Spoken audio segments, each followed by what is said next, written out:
நமக்கு யாருமே இல்லைன்றதை விட நமக்காக இருக்கிறாங்கன்னு நாம நம்பினவங்க இப்ப இல்லைன்றது தாங்க முடியாத ஒரு வலி. ஏமாற்றம் நமக்கு புதிதில்லை என்று சொல்றதுக்கு காரணம், பல முறை பட்டதுக்கு அப்புறமும் நாம அவங்க மேல அந்த நம்பிக்கையை போய் வச்சதுதான்.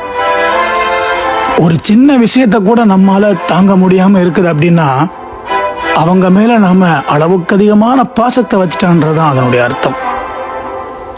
வாழ்க்கையில கஷ்டம்னு ஒண்ணு வந்தா நாம எப்படியாவது மீண்டு வந்துடலாம். ஆனா வாழ்க்கையே கஷ்டமா மாறிட்டுன்னா அதுல இருந்து மீள்றது ரொம்ப ரொம்ப கஷ்டம். நம்முடைய நம்பிக்கையை சிதைச்சிட்டு அவங்க கடந்து போயிடுவாங்க. ஆனா நம்முடைய எதிர்பார்ப்பு எப்படியாவது நிறைவேறணும்னு நினைச்சு நாம காத்துட்டு இருக்கோம். நாம அதிகமா அன்பு வச்சா ஒண்ணு அவங்களால ஒதுக்கப்படுவோம், இல்லைன்னா அவங்களுடைய நடவடிக்கைகளை பார்த்து நாமளே ஒதுங்கி போயிடுவோம். நாம அன்பு வச்சது, உண்மையா இருந்தது, நம்மள மாதிரி அவங்க நம்மளை நேசிப்பாங்கன்னு நினைச்சது, இதெல்லாம் நம்மோட தப்பு தான். வெறுக்கும் போதும் விரும்புறதுதான் பாசம். ஆனா அவர்களுடைய செயல் நாமளே அவங்கள வெறுக்கிற மாதிரி ஆயிடும்.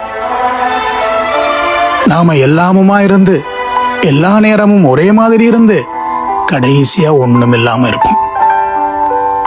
நமக்கு யாரு முக்கியம்னு நினைச்சோமோ ஒரு முக்கியமான நேரத்துல அவங்களுக்கு யாரு முக்கியம்னு நமக்கு உணர வச்சுட்டு அவங்க கடந்து போயிடுவாங்க.